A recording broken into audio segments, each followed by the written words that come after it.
علشان ندفع الفاتورة هنكتب الكود ده *3 *9 شباك، وبعدها هندوس رقم 2، بعدها نضغط رقم 3. هنا بيقولي دخل الرقم اللي انت عايز تشحن عليه فاتورة النت اللي هو الرقم الأرضي. طبعا هنكتب الأول كود المحافظة وبعد كده هنكتب الرقم الأرضي وهندوس إرسال.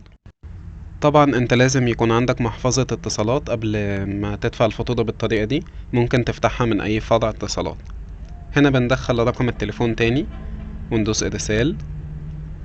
هنا بنكتب المبلغ بتاع الفاتورة اللي عايزين ندفعه، وبعدين بنكتب الرقم السري بتاع المحفظة، ده طبعا انت هتاخده لما تروح تفتحها من الفرع. هنكتب الرقم السري وندوس على إرسال، وبكده تكون خلاص الفاتورة اتدفعت. هيجيلك رسالة تأكيد بالمبلغ. ياريت لو عجبك الفيديو ما تنساش تعمل لايك وشير وتشترك في القناة علشان يوصلك كل جديد.